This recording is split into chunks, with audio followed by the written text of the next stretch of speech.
Hello friends, स्वागत है आप सबका हमारे इस यूट्यूब चैनल रफ्तार स्टडी में।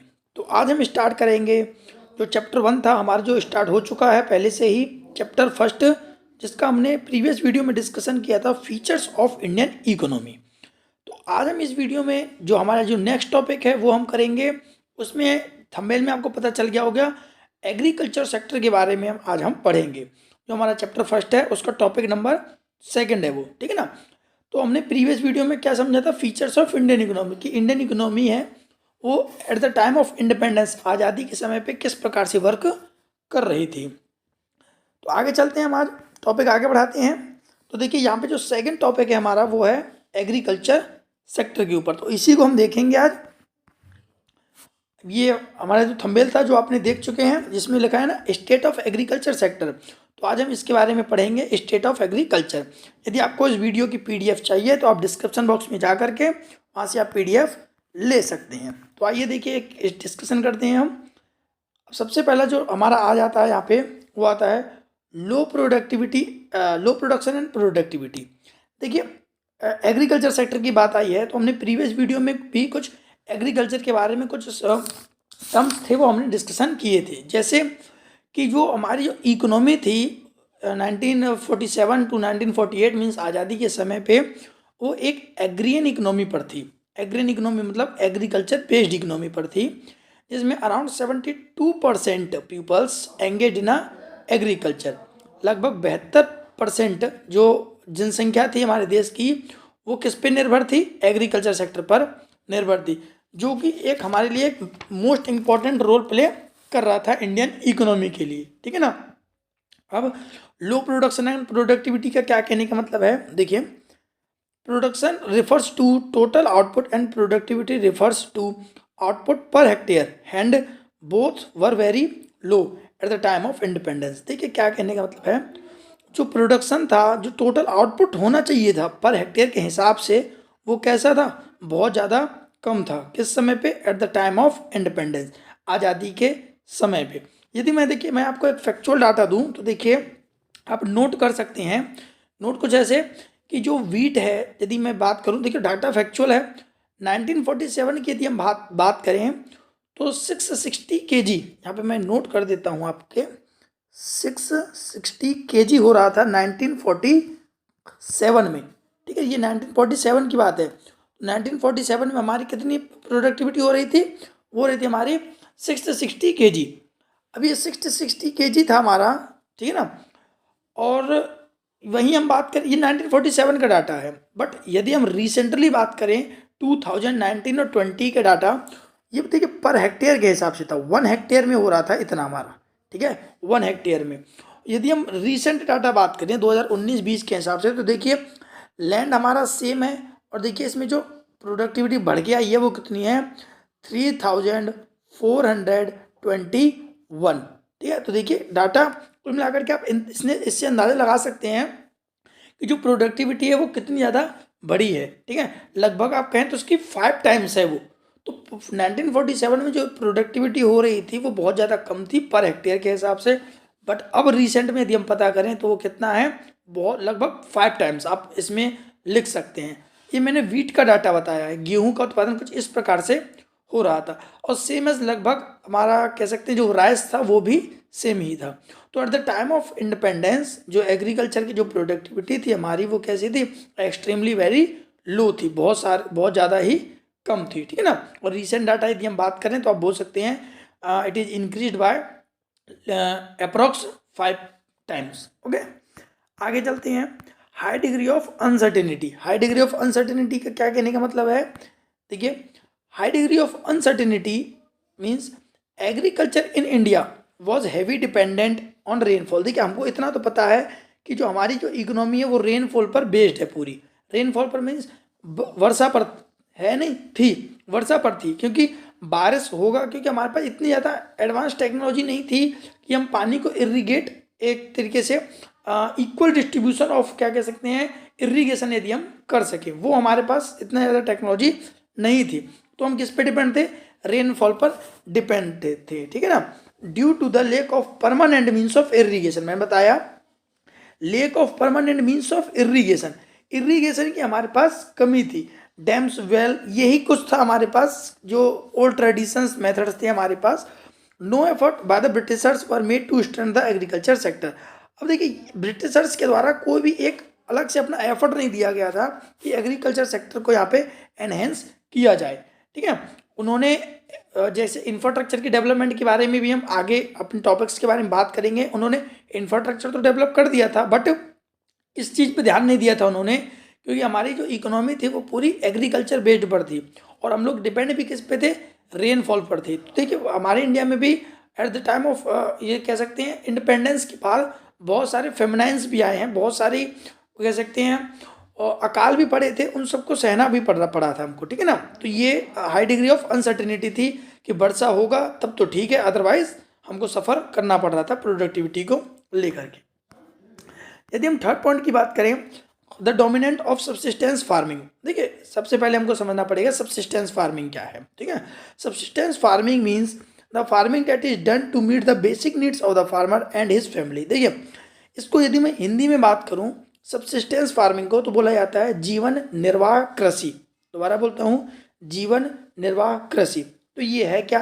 देखिए, ये इस प्रकार ये एक ऐसी कृषि है जिसमें सिर्फ उतना उत्पादन किया जाता है जिसमें लोगों का घर चल सके, ठीक है, उनकी जो बेसिक नीड्स हैं वो फुलफिलमेंट हो सके। देखिए, डेफिनेशन में आप देखेंगे तो subsistence farming means the farming that is done to need the basic needs, लिख रखा है basic needs farmer and his family, अपना और अपने परिवार का वो जीवन यापन कर सके। इस प्रकार की कृषि को क्या कहा जाता है? जीवन निर्वाह कृषि। इन इंग्लिश में यदि बात करूँ तो सब्सिस्टेंस फार्मिंग, ठीक। In India, subsistence-based farming was done resulting in little or no surplus left for selling means that the lack of commercial। देखिए, बहुत अच्छी लाइन बोली गई है। इंडिया में सब्सिस्टेंस फार्मिंग बेस्ड था इंडिया, तो हो क्या रहा था, इंडिया के जो फार्मर थे वो, देखिए यहाँ से लिखा है ना, लिटिल और नो सरप्लस, कोई सरप्लस मतलब कोई फायदा नहीं हो रहा था उनको, क्योंकि उत्पादन ही इतना हो रहा था कि जितना वो अपनी बेसिक नीड्स को फुलफिलमेंट कर सके। तो न तो सेल करने के लिए बच रहा था, और जब सेल नहीं होगा तो कमर्शलाइजेशन कहाँ से होगा, तो लेक ऑफ कमर्शियल भी था, ठीक है, क्योंकि हम जो प्रोडक्टिविटी कर रहे थे वो हमसे बच भी नहीं पा रहा था, ठीक है ना। देखिए, एक यहाँ से मैं एक फैक्ट की कहानी और बताता हूँ आपको। जब आज़ादी के समय पर ही जब लाल बहादुर शास्त्री जी प्रधानमंत्री थे, उस टाइम पे क्या हुआ था, जब गेहूं का उत्पादन देखा गया था तो देखिए, अंदाज़ा क्या लगाया गया था, एक किसान को 12 बोल सकते हैं हम, 12 जो बोरी होती हैं उनकी उतनी आवश्यकता थी गेहूं की। बट मान लीजिए वहाँ पर क्या हो रहा था कि एक ही हो रहा था, 11 हो रहे थे, जरूरत तो उनको 12 की थी, बट प्रोडक्शन कितने क्या हो रहा था, सिर्फ 11 का हो रहा था। तो अब एक देखिए, पर मंथ के हिसाब से यदि हम एक बोरी को भी खत्म करें तो कितने हो रहे थे, 12 बोरी चाहिए होते थे हमको, बट प्रोडक्शन तो 11 बोरी का ही हो रहा था। एक बोरी कहाँ से लाए? उसके लिए हर एक दिन का व्रत रखा गया था, ऐसा लाल बहादुर शास्त्री जी के उस टाइम पर चलाया गया था कि एक दिन का सबको व्रत रखना पड़ेगा, क्योंकि तो उससे क्या होता था, एक एक दिन कम हो जाता था, ठीक है ना, तो वो फुलफिलमेंट, वो गैप फिल हो जाता था। तो इस प्रकार की स्ट्रेटजी भी अपनानी पड़ी थी, आप सोच सकते हैं, eight the time of independence के समय पे, ठीक है ना। आगे चलते हैं हम, difference gulf between the owner of the soil and the tiller of the soil. देखिए, ओनर ऑफ द सॉइल का मतलब होता है जो खेत का सॉइल का मालिक है वो, और टिलर ऑफ द सॉइल मतलब कि जोतने वाला कौन, आप देखिए समझिए। The owner of the soil share the output with the tiller. जो सॉइल का जो मालिक था, मतलब जो खेत का मालिक था, वो आउटपुट को शेयर जरूर करता था, किससे? टिलर के साथ। But they did not share the cost of production. लेकिन जो कॉस्ट ऑफ प्रोडक्शन आती थी उसको शेयर नहीं करता था, इससे टिलर को क्या होता था, नुकसान होता था। The owner were simply interested in increasing there income. अब ओनर है जो सोइल का, वो तो सीधे इंटरेस्टेड था किस चीज़ में, कि उसकी इनकम बढ़नी चाहिए in terms of share of output. किसके संदर्भ में? उसका आउटपुट बढ़ना चाहिए, आउटपुट बढ़ेगा तो उसकी क्या है, इनकम, ऑब्वियसली बात है, इनकम तो बढ़ेगी बढ़ेगी। For tiller agriculture was a source of subsistence. देखिए, जो टिलर है उसके लिए एग्रीकल्चर ही एक क्या था, एक सोर्स था उसके फार्मिंग के लिए। बोल रखा है, देखिए दोबारा वर्ड्स आया ये, सब्सिस्टेंस मीन्स समझ रहे हैं आप, ठीक है। And for the owners, owners के लिए it is a source of income. लेकिन जो ओनर थे उनके लिए एक सोर्स ऑफ इनकम था, इन्वेस्टमेंट था, उनके लिए निवेश था। Creating a wide economical gap to, जितने भी कह सकते हैं एक निवेश करने का सबसे एक अच्छा जरिया था किनके लिए, सोयल के ओनरों के लिए, ठीक है। आगे, small and fragmented holdings. Small and fragmented holding का क्या मतलब है, आप यहाँ से समझिएगा आप। ये जो वर्ड्स है, स्मॉल का मतलब तो आप समझ रहे हैं छोटा, फ्रेगमेंटेड का क्या मतलब था। फ्रेगमेंटेड मीन्स, देखिए पहले मैं इंग्लिश में बोलता हूँ फिर आपको मैं हिंदी में उसको एक्सप्लेन करूंगा। Fragmented holding means a piece here and a piece there. देखो यहाँ से समझ में आया, दोबारा बोलता हूँ। Fragmented means the piece of land here and there, means जो जमीन के टुकड़े थे वो यहाँ वहाँ बिखरे हुए थे, मीन्स इकट्ठा एक जगह पर ही नहीं थे वो। कहीं देखिए कोई जमीन यहाँ पर है तो कोई थोड़ी दूर है, कोई कह सकते 500 मीटर दूर, तो मतलब एक जगह पर इकट्ठे नहीं थे। तो इससे प्रॉब्लम क्या थी समझिए, डेफिनेशन समझते हैं हम। There was a small and fragmented holding landing a low output. अब जो एक तो छोटे लैंड होल्ड थे और वो भी दूर दूर पर थे, तो output high cost of production. अब जो आउटपुट जो कह रखते हैं, जो कॉस्ट ऑफ प्रोडक्शन लग रहा था वो ज़्यादा लग रहा था, क्योंकि एक खेत यहाँ पर है एक खेत कहीं दूर है, तो क्या है उसके लिए सेपरेट हमको चीज़ें क्या करनी से पड़ रहा था, अवेलेबल करना पड़ रहा था। तो इससे हमारा जो कॉस्ट ऑफ प्रोडक्शन है वो हाई आ रहा था। देयरफॉर लैंड होल्डिंग वर्स अनइकोनॉमिकली, इसी कारण से क्या था, लैंड होल्डिंग्स था वो अनइकोनॉमिकली बिहेव कर रहा था, ठीक है ना। अब जो जमीन थी वो अलग अलग थी, तो आप समझ सकते हैं कि कौन कौन सी प्रॉब्लम्स क्रिएट करनी पड़ रही थी, ठीक है। सब चीज़ सेपरेट सेपरेट हमको करना पड़ रहा था, इसलिए क्या हो रहा था, ये परेशानी उत्पन्न हो रही थी, अराइज हो रही थी फार्मर्स के सामने, ठीक है। अब एक जो सबसे मोस्ट इंपॉर्टेंट आता है वो आता है जमींदारी सिस्टम और land revenue system under the British Raj. देखिए एक सेपरेट क्वेश्चन भी बन जाता है इससे कि जमींदारी सिस्टम को समझाइए। अदरवाइज लैंड रेवेन्यू सिस्टम क्या था ब्रिटिश राज में, जिसका मेन जो रेवेन्यू था उसके बारे में डिस्कशन करते हैं। During the British rule a unique land revenue was introduced in India. British जो राज था उसके समय पे एक अलग ही रेवेन्यू सिस्टम निकाला गया था इंडिया में। वो क्या था, under this system a triangular relationship was setup between the government. एक ट्रायंगुलर सेटअप बना रखा था। ट्रायंगुलर सेटअप मीन्स, अब देखिए कौन कौन थे, the owner and the tiller of the soil. देखिए एक तो गवर्नमेंट था और मालिक मालिक था एक। देखिए मालिक और गवर्नमेंट यहाँ पे अलग अलग थे। देखिए गवर्नमेंट था वो तो ब्रिटिश रूलर्स थे, ओनर किसी और को बना रखा था, टिलर तो आप समझ सकते हैं फार्मर्स ही थी, ठीक है ना। तो आगे पढ़ते हैं और क्लियर हो जाएगा हमें। This system was called this system was called the zamindari system. इसी सिस्टम को क्या कहा गया था, जमींदारी सिस्टम, जिसमें एक ट्रायंगुलर शेप में लोग वर्क कर रहे थे। फीचर्स ऑफ जमींदारी सिस्टम, अब देखिए यहाँ से हम समझते हैं कि जमींदारी सिस्टम कुल मिलाकर के था क्या, कि किस प्रकार की प्रॉब्लम अराइज हो रही थी। Zamindars were recognised as the permanent owners of the soil. Zamindar को क्या कर गया दिया गया था, जमींदारों को एक परमानेंट ओनर बना दिया गया था सोइल का, ठीक है। जो भूमि थी जो इसमें खेती होता था उसका एक परमानेंट ओनर बना दिया गया था। जमींदार हैड टू पे फिक्स्ड सम और revenue to the government.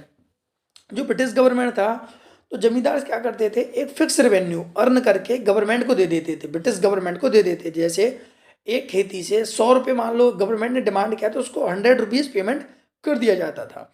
And if they were unable to do so they stood in danger losing of rights. अब यदि वो ऐसा करने में असफल होते, यदि अनेबल थे, यदि नहीं कर पाते, तो उनकी जो जमीनें थी या फिर उनके कैसे उनके जो राइट्स थे उनको क्या कर लिया जाता था, ले लिया जाता था, ठीक है ना, रिड्यूस कर दिया जाता था उनके राइट्स को। Zamindar were free to extract as much they wants from the tillers of the soil they wished and could. देखिए यहाँ क्या था, जमींदार को सरकार ने, ब्रिटिश सरकार ने इतने राइट दे रखे थे। उनका कहना था जमींदारों से कि आप जितना चाहें उतना क्या कह सकते हैं टैक्स ले सकते हैं उनसे। बोल रखा है ना, एज मच दे वांट, आप जितना चाहें उतना ले सकते हैं, बट हमें तो एक फिक्स्ड अमाउंट चाहिए। आपकी जितनी इच्छा है एज यू विश, ठीक है ना, जितनी आपकी इच्छा है वो आप ले सकते हैं, बट हमें तो एक फिक्स्ड अमाउंट वहाँ से चाहिए, ठीक है, ये कह रखा था। अब देखिए problem with the zamindari system. Zamindari system में प्रॉब्लम्स क्या आ रही थी, ठीक है। Unlimited exploitation of tillers of the soil by the zamindars. जमींदार के द्वारा एक्सप्लोटेशन किया जा रहा था, ठीक है ना, उनका उन्मूलन किया जा रहा था। टिलर्स का जो फार्मर थे उनके साथ दुर्व्यवहार किया जा रहा था, ठीक है ना, उनको पूरे तरीके से एक्सप्लोटेट कर दिया जा रहा था जमींदार के द्वारा। क्योंकि गवर्नमेंट का जो ब्रिटिश गवर्नमेंट थे उनके वो प्रेशर बना रहे थे जमींदार पर, और जो जमींदार थे वो प्रेशर बना रहे थे टिलर्स पर, ठीक है ना। High rate of land revenue to be paid by the tiller. जो high rate of land revenue था, आप चेक कह सकते हैं, उनके टिलर के द्वारा पेमेंट किया जा रहा था। वो बेचारे प्रोडक्शन तो कर रहे थे, इंक्रीज भी कर रहे थे, आउटपुट भी बढ़ा रहे थे धीरे धीरे करके, बट उनके लिए कोई बेनिफिट नहीं था, क्योंकि वो तो उनसे कुल मिलाकर के लूट रहे थे, उनका एक्सप्लोटेशन कर रहे थे। ठीक है। Tiller were reduce the status of landless labours resulting in earning. जो टिलर्स थे उन्होंने क्या कर दिया, were reduce the status of landless, उन वो क्या हो गए, टिलर्स के पास जो थोड़ी बहुत ज़मीन भी थी वो भी अब उनसे चली गई थी, वो भी कम हो गई थी। ठीक है ना। Just to meet the basic need. अब ये ऐसा क्यों हुआ था, क्योंकि उनकी बेसिक नीड की फुलफिलमेंट नहीं हो पा रही थी, और उनके द्वारा जो रेवेन्यू था, टैक्स रेवेन्यू भी कुछ इस प्रकार से ज़्यादा ही लिया जा रहा था, तो वो मजबूर हो गए थे अपनी ज़मीन को भी लूज करने के लिए। ठीक है। तो इस प्रकार की जो प्रॉब्लम्स थी वो इनके सामने अराइज हो रही थी। ठीक है। तो और कह सकते हैं, देखिए पूरी इकोनॉमी थी एग्रीकल्चर, आप अच्छा, अब जैसे मैंने बताया था इनिशियली कि इंडियन इकोनॉमी एग्रेन इकोनॉमी पर बेस्ड थी, जो कि उसके लिए बैकबोन था। ठीक है ना। तो फार्मर्स जो थे उनके लिए ये समझिए कि आप, यदि उनके लिए एग्रीकल्चर नहीं था तो ये समझिए उनका जो जो जीवन यापन था, वो लाइवलीहुड थी, वो एक बेसिकली अच्छे तरीके से सर्वाइव नहीं हो पाती थी। ठीक है ना। उनको देखिए, जमींदार उनको क्या करते थे, फार्मर्स को फोर्स भी किया करते थे कमर्शलाइजेशन के लिए, कि आप प्रोडक्शन ज़्यादा करेंगे तो आपको पैसे भी दिए जाएंगे, मतलब लालच भी देते थे। बट ये पॉसिबल था ही नहीं, यदि होता तो वो खुद कर सकते थे इन चीज़ों के लिए। ठीक है। तो ये था हमारा जो टॉपिक, सेकंड टॉपिक था वो हमारा था स्टेट ऑफ एग्रीकल्चर सेक्टर। आपको समझ में आ गया होगा eight the time of independence किस प्रकार से एग्रीकल्चर सेक्टर हमारा वर्क कर रहा था। नेक्स्ट वीडियो में मिलते हैं आपको नेक्स्ट टॉपिक के साथ। Thank you.